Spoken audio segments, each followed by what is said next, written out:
tomorrow's growing needs for food production, yet still respect the needs of the land. Some of the answers are being discovered just ahead. To help us maintain these carefully controlled ecosystems, and for your safety, please remain seated in your boat at all times.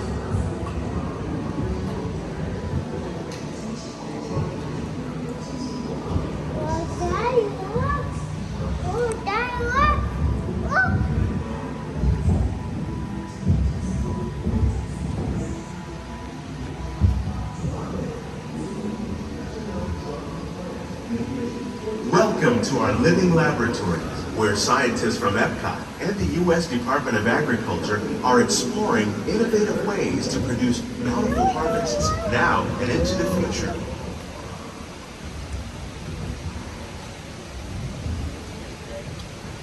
The tropics are home to the greatest diversity of plants on the planet.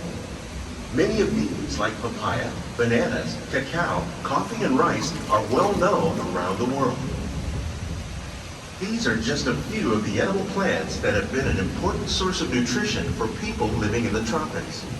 Many are rich in vitamins and minerals, while others are well adapted to growing in less than ideal conditions. Some, like the water lily, thrive in wet, swampy areas and waterways. All parts of this plant, even the flower petals, are edible. The starchy root of the plant has long been used to make flour for baking.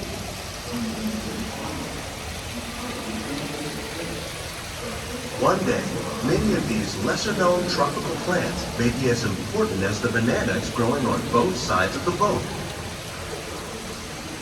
More than 28 million tons of bananas are eaten annually, making it the most popular fruit in the world.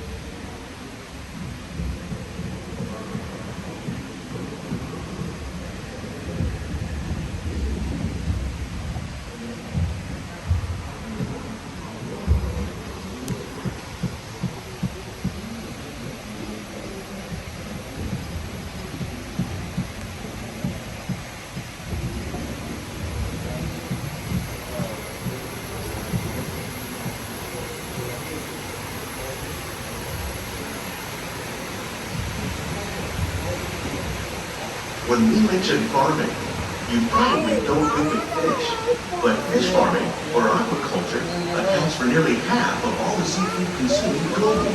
Tilapia, bass, and catfish, like the ones you see here, are three of the more popular crops raised by fish farmers. The sustainable system we're using here recycles the water in the tanks. As a result, we're able to save millions of gallons each year. Our small fish farm produces nearly 5,000 pounds of fish each year to serve in restaurants around Walt Disney World. Innovations like this one can play an important role in our efforts to produce bountiful harvests and still protect natural resources.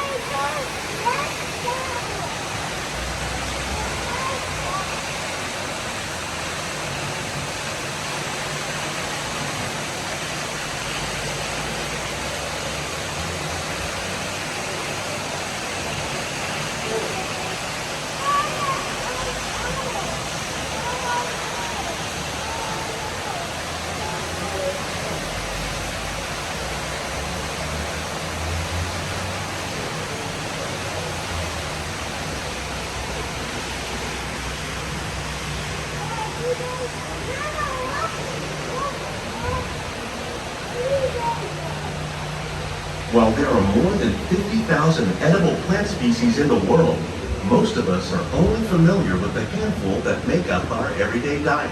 The common grains growing here, wheat, maize, sorghum, and millet, plus rice, account for nearly 2/3 of our global food consumption. Learning how to increase yields of these staples is an important goal of research around the world. Yep.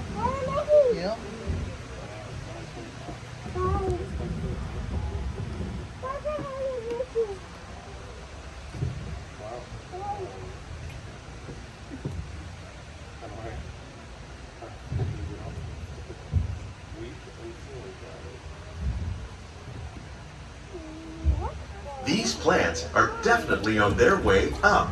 Innovative growing techniques like these increase yields while more efficiently using resources like water, fertilizer, and pesticides.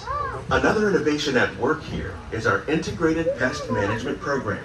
By populating our greenhouses with beneficial insects that prey on harmful pests like aphids and flies, we are significantly reducing our reliance on conventional pesticides.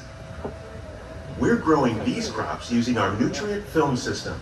This technique precisely controls and recycles water and nutrients. With it, we can produce over 27,000 heads of lettuce a year in this one small area.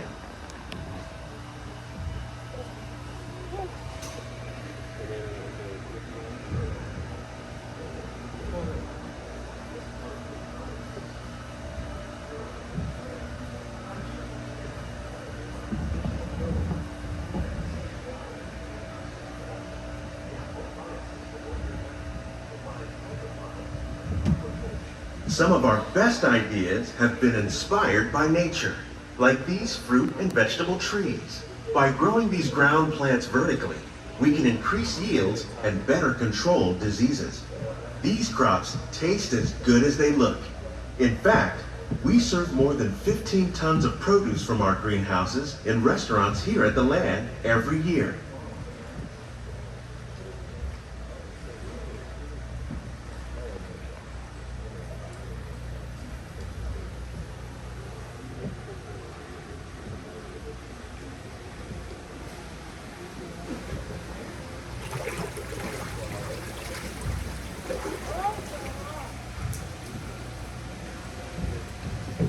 The future of agriculture may include innovative ideas like this vertical growing system.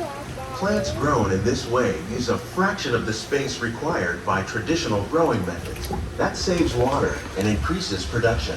The aquaponics system on your left combines hydroponics with aquaculture.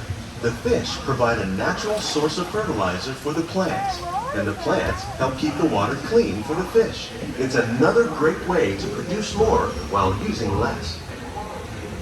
In our lab, Epcot scientists are working with the U.S. Department of Agriculture on a number of innovative projects. The goal of these efforts is to produce higher yielding and better quality plants.